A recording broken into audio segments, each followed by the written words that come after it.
Hello guys, आज हमारे channel में आपका स्वागत है। आज हम फर्स्ट टॉपिक में अपने गति के नियम संबंधी जो सूत्र हैं उनको हम देखेंगे और उनसे संबंधित आंकिक प्रश्न को हम समझेंगे। तो जैसा कि पहला नियम होता है v बराबर u plus A T. v बराबर u प्लस ए टी, तो v को क्या होती है? अंतिम चाल होती है। v क्या होती है? अंतिम चाल होती है। u क्या होती है? प्रारंभिक चाल होती है। a को त्वरण कहते हैं और t जो होता है वो समय होता है। दूसरा इसका समीकरण होता है s बराबर U T plus half A T square.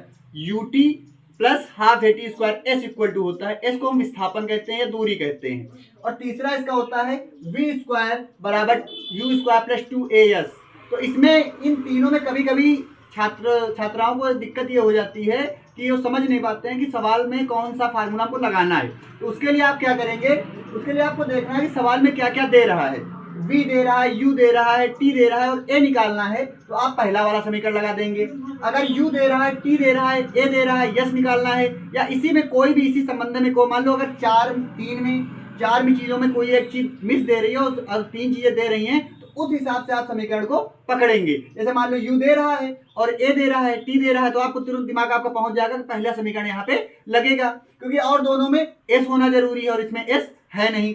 और दूसरे वाले में s बराबर U T plus half A T square में क्या होगा? यहाँ पे v नहीं दिया होगा और अदर चीजें दी होंगी। तो अगर v नहीं दे रहा है तो इसका मतलब आपको दूसरा समीकरण लगाना है। और अगर समय नहीं दे रहा है और अदर चीजें दे रही हैं तो इसका मतलब आपको तीसरा समीकरण लगाना है। अब हम आंकिक प्रश्न देखेंगे। देखिए, आपके सामने एक सवाल दिया हुआ है कि एक वस्तु विरामावस्था से, विरामावस्था अगर कहेगा तो विरामावस्था मतलब इसकी जो प्रारंभिक चाल है वो जीरो है। प्रारंभिक चाल u बराबर इसकी जीरो दे देगी। 8 मीटर प्रति सेकंड के एक समान त्वरण से, त्वरण को हम a से डिनोट करते हैं, a बराबर दे रहा है 8 मीटर प्रति सेकंड स्क्वायर।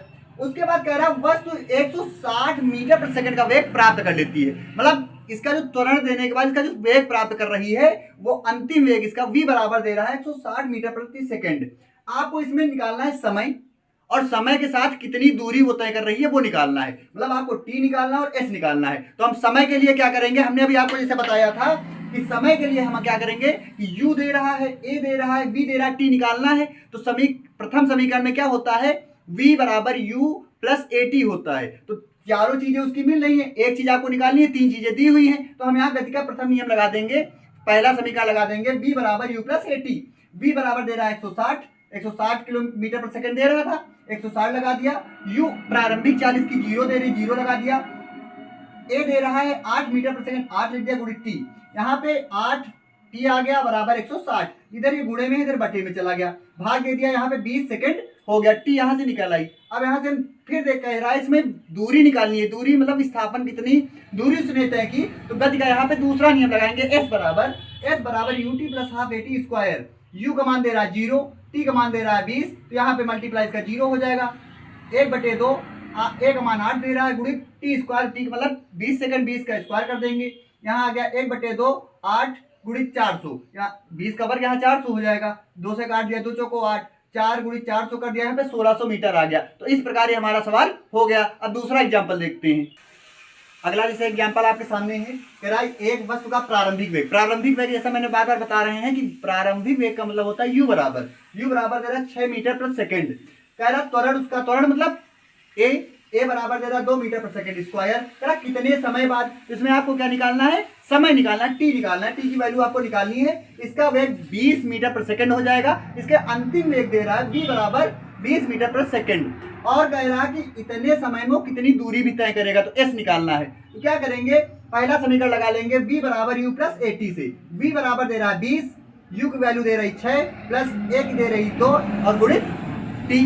यहाँ पे इधर प्लस का इधर माइनस में आ जाएगा, तो यहाँ पे हो जाएगा 20 में 6 घटा दिया 14 हो गया, यहाँ पे गुणे में था इधर बटे में आ गया, तो 2 सती 14 हो गया, t बराबर आ गया 7 सेकंड। अब जब ये 7 सेकंड आ गया तो हमको निकालना है इसमें दूरी, कितनी दूरी वो तय करेगा। तो s बराबर U T plus half A T square इसमें लगा लेंगे। तो यहाँ पे u की वैल्यू दे रही 6, t की दे रही 7 सेकंड हमने अभी निकाला है, तो 6 गुणित 7 प्लस 1/2। a त्वरण दे रहा था 2 मीटर प्रति सेकंड स्क्वायर, तो 2, और यहाँ पे t स्क्वायर मतलब 7 का स्क्वायर, तो यहाँ से 2 से 2 कैंसिल हो गया, यहाँ पे 7 6 42 हो गया, 1, और यहाँ पे 7 का वर्ग 49, 49 कम 49, 42 49 को ऐड कर दिया, 51 मीटर आ गया। अब हम अगला सवाल फिर देखते हैं।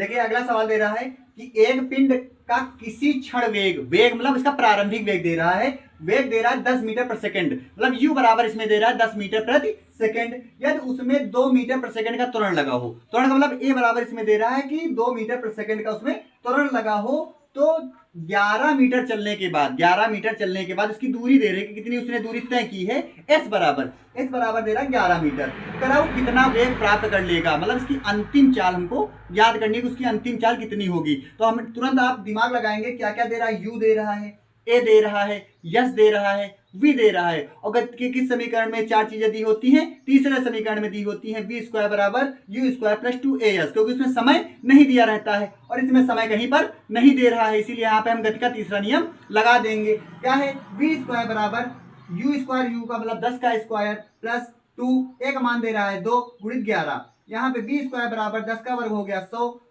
2 दूनी 4 और 4 से मल्टीप्लाई कर देंगे 11 का तो 44 आ गया, v स्क्वायर बराबर 144 हो गया, यहाँ पे अंडर रूट, यहाँ पे स्क्वायर था उधर जाके अंडर रूट हो गया, तो v बराबर आ गया 12 मीटर प्रति सेकंड। वो 11 मीटर चलने के बाद 12 मीटर प्रति सेकंड का वेग प्राप्त कर लेगी। तो आज हमने तीनों समीकरणों से सवाल को देखा, ध्यान से समझा, और आप चैनल को सब्सक्राइब करिए, बेल आइकन को दबाना मत भूलिए। धन्यवाद।